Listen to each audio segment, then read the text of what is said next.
శ్రేష్టమైనటువంటి ఉదయకాల మేల్కొల్పు ప్రార్థనకు వీక్షకులందరికీ, విశ్వాసులందరికీ ప్రభు అయిన రక్షకుడైన యేసుక్రీస్తు వారి యొక్క శ్రేష్టమైన నామములో శుభములు, ఆశీర్వచనములు తెలియజేస్తూ మేము ముందుకు వస్తూ ఉన్నాం. దేవుని యొక్క మహాకృపను బట్టి మరొక దినము, మరొక రోజు దేవుడు మనకు అనుగ్రహించి ఉన్నాడు. దేవుని యొక్క సన్నిధిలో ఈ విధంగా దేవుని యొక్క వాక్యమును ధ్యానించుకునటానికి దేవుడు సహాయం చేస్తూ ఉన్నాడు. ఉదయముననే మరి దేవుని యొక్క వాక్యము ద్వారా మన దిన చర్యలు, మన దిన క్రియలు ప్రారంభించబడాలని ఆశతో మేల్కొల్పు ప్రార్థనను మరి ఉదయముననే మేము ముందుకు తీసుకుని వస్తున్నాం. ఉదయముననే మీరు పట్టుకోవలసినటువంటి వాక్యమును మీరు పట్టుకోవాలని, మీకు అవసరమైనది మీకు ఇవ్వాలని, మీకు ఏది కావాలో దాని ద్వారా మీరు ప్రారంభించాలనే ఉద్దేశంతో దేవుని యొక్క వాక్య పరిచర్యను ఈ ఉదయకాల సమయంలో మేము ముందుకు తీసుకుని వస్తున్నాం. దేవునికి వాక్యము ఇలా సెలవిస్తోంది. ప్రభు అయిన యేసుక్రీస్తు వారు మరి ఆ రాత్రి ప్రార్థనలో గడుపుతూ సిలువకు అప్పగించబడినటువంటి ఆ రాత్రి ఆయన ప్రభు సన్నిధిలో ఎంతో తీవ్రంగా ప్రార్థన చేస్తూ మరి వేదనకు గురైనట్టుగా మనం చూస్తూ ఉంటాం. తమ యొక్క చెమట కూడా రక్తబిందువుగా మార్చబడి మరి ఎర్రటి స్థితి, తీవ్రత కలిగినటువంటి స్థితిని ఆయన కలిగి ప్రార్థన చేస్తున్నట్టుగా మనం చూస్తాం. ఆ తరువాత క్రమంలో సైనికులు రావడం, ఆయన్ని పట్టుకోవడానికి ప్రయత్నం చేస్తున్నప్పుడు తన శిష్యులలో మరి ఒక ఆయన కత్తి తీసి ఎవరైతే యేసుక్రీస్తు వారిని పట్టుకుని ఆయన బంధించాలని చూస్తున్నారో ఆ సైనికుని యొక్క చెవిని కత్తితో నరికివేస్తాడు. ఆ సందర్భంలో యేసు ప్రభు వారు ఒక మాట చెప్తారు. కత్తి పట్టుకున్న వారందరూ కత్తి చేతనే నశించుదురు. చెవి నరికినటువంటి ఆ శిష్యుడిని మందలిస్తూ, గద్దిస్తూ, నీవు కత్తిని పట్టుకుంటే, నువ్వు కత్తినే మరి కలిగి ఉంటే కత్తి ద్వారా వచ్చేటటువంటి ఫలితం ఏమిటంటే నాశనం. కాబట్టి నువ్వు ఈ కత్తినే ధరించి ఉంటే గనక నీకు నాశనమే. కత్తినే పట్టుకుని ఉంటే గనక అది నీకు వినాశనమే. అంటే కత్తి యొక్క ఉద్దేశము, కత్తికి ఉన్నటువంటి ఫలం ఏమిటంటే నశించుట. దానివల్ల నాశనమే తప్ప జీవము రాదు. దానివలన నిష్ప్రయోజనమే తప్ప ప్రయోజనం లేదు. కాబట్టి కత్తి పట్టుకున్న వారందరూ కూడా కత్తి చేతనే నశించుదురు అని మత్తయి సువార్త 26వ అధ్యాయం 51, 52 వచనాల్లో యేసు ప్రభు వారు పలికినటువంటి మాట ఈరోజు మనకి స్మరణకు లేదా దైవ ధ్యానంగా మనకి ఇవ్వబడుతోంది. ఎందుకనంటే కత్తిని పట్టుకుంటే నాశనమే, కత్తిని పట్టుకున్నవాడు వినాశనమే. అంటే మనం ఏమి పట్టుకుంటే దానిని బట్టే మన యొక్క ఫలము మనం పొందుకుంటాం. మన యొక్క స్థితి మనము పట్టుకున్న దాన్ని బట్టి నిర్ధారణ చేయబడతాయి. అందుకనే మీరు సరైన దానిని పట్టుకోవాలని, సరైన దానిని మీరు కలిగి ఉండాలని, సరైన దాని మీద మీ ధ్యాస, ధ్యానము ఉండాలని, సరైన దాని మీద మీ యొక్క మనసు పనిచేయాలని సదుద్దేశముతో ఈ ఉదయకాల సమయంలో వాక్యమును మేము ముందుకు తీసుకొస్తున్నాం.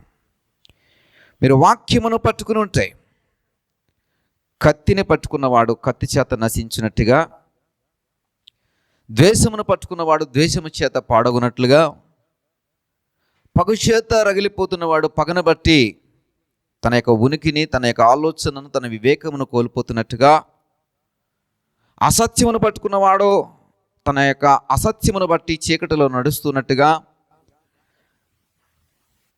మరి తాను పట్టుకున్న దాన్ని బట్టి తన యొక్క స్థితి, తన యొక్క భవిష్యత్తు, తన యొక్క ముందు స్థితి నిర్ధారణ చేయబడుతుంది. దాన్ని బట్టి తన యొక్క భవిష్యత్తు రూపొందించబడుతోంది. కాబట్టి సరైన దానిని పట్టుకుంటే భవిష్యత్తు సరైనదిగా ఉంటుంది.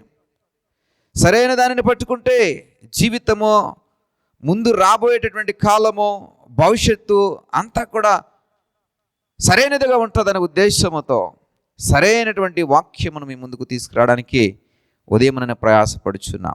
నువ్వు లేవగానే పట్టుకోవలసింది నువ్వు పట్టుకోవాలి. అది దేవుని యొక్క వాక్యం అయితే నీకు మేలు. దేవుని యొక్క వాక్యములో జీవం ఉంది, దేవుని యొక్క వాక్యములో భవిష్యత్తు ఉంది, దేవుని యొక్క వాక్యములో సత్యం ఉంది, దేవుని యొక్క వాక్యములో నీకు కావలసినటువంటి ఆలోచన విధానము దేవుని యొక్క వాక్యంలో దాగి ఉంది. కాబట్టి నువ్వు పట్టుకోవలసిన దానిని ఉదయముననే పట్టుకోవాలి. అందుకనే వాక్యమును ఉదయముననే ముందుకు తీసుకుని వస్తున్నాం.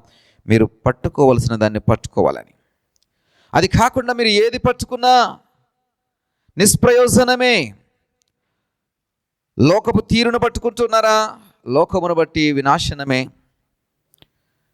ధనమును పట్టుకుంటున్నారా? ధనం వల్ల వచ్చేటువంటి ప్రయోజనం ఏమీ లేదు. అదొకప్పుడు నీ దగ్గర ఉంటుంది, ఒకప్పుడు అది నీ నుండి దూరం చేయబడుతుంది.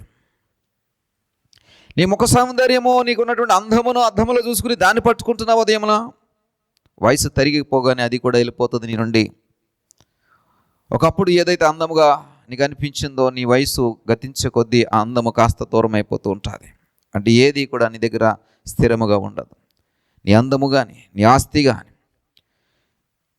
ప్రియ సహోదరుడు, ఏది కూడా నీకు ఒకప్పుడు స్నేహితులైన వారు తర్వాత నీ నుండి దూరం అయిపోతారు. బంధువులు సహితము దూరం అయిపోతారు.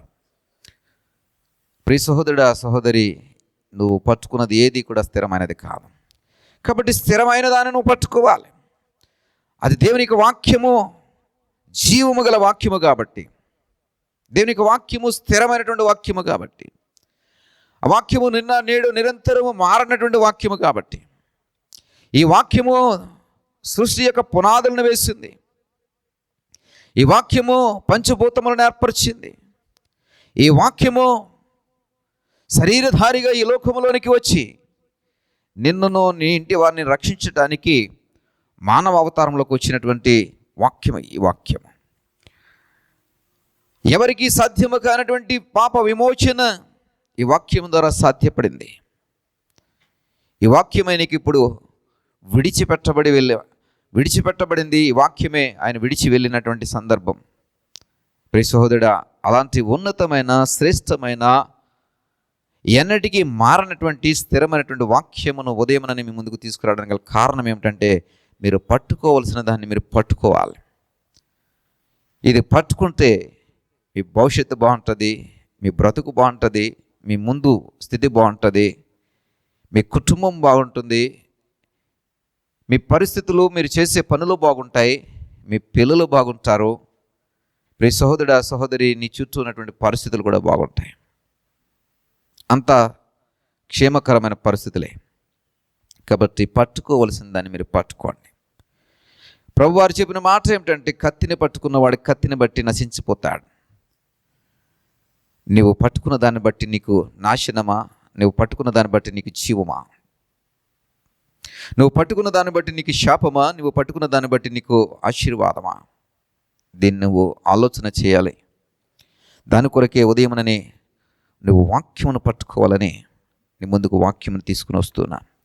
కాబట్టి ప్రియ సహోదరుడా, సహోదరి, ఈ వాక్యమును పట్టుకోండి. వాక్యమును కలిగి ఉండండి. వాక్యమును విడిచిపెట్టవద్దు. దానికోసము ప్రయాసపడండి. ఆ వాక్యము కొరకే తహతహలాడండి. ఆ కుతూహలాన్ని కనపరచండి. నువ్వు పట్టుకోవలసిన దాన్ని పట్టుకుంటే నువ్వు జీవములోను ఆశీర్వాదంలోనూ నిలుపబడతావు. నీ కొరకే చిన్న ప్రార్థన చేయాలని ఆశపడుతున్నాను. దయగల తండ్రి, కృపగలిగిన దేవా, ఈ ఉదయకాల ధ్యానమును బట్టి మీకు స్తోత్రాలు. మేము పట్టుకోవలసినది మేము పట్టుకునట మాకు నేర్పించండి నాయన. స్థిరమైన, సత్యమైన, భవిష్యత్తు కలిగిన నిన్న నేడు నిరంతరము మారినటువంటి వాక్యమును మేము పట్టుకొని మా దినచర్యలు ప్రారంభించటానికి, మా పనులు ప్రారంభించటానికి, ఇదిగో నన్ను దాన్ని పట్టుకుని మా ప్రవర్తనని మేము ప్రదర్శించటానికి ఇదిగో ప్రభు మాకు సహాయం ఇచ్చేయండి. మేము పట్టుకోవలసిన దాన్ని మేము ఇంతకాలం పట్టుకోలేక వ్యర్థమైన వాటిని పట్టుకుంటూ దానిలో మేము జీవమును వెతుకుతున్నాం, వ్యర్థమైన వాటి యందు ఆశీర్వాదం వెతుకుతున్నాం. అందుకనే మాకు జీవము దొరకటలేదు, ఆశీర్వాదము దొరకటలేదు. ఈ రోజు నుండైనా ప్రభు మేము పట్టుకోవలసిన దాన్ని పట్టుకొని జీవమును ఆశీర్వాదమును స్వతంత్రించుకోవాలని ఒక తీర్మానం చేసుకుంటున్నాం. ఈ తీర్మానంలో ప్రతి బిడ్డను దీవించి దర్శించి నీ మేలులతో ఆశీర్వదించమని యేసు నామమున బట్టి అడిగి పెట్టుకుంటున్నాం పరమ తండ్రి. ఆమేన్.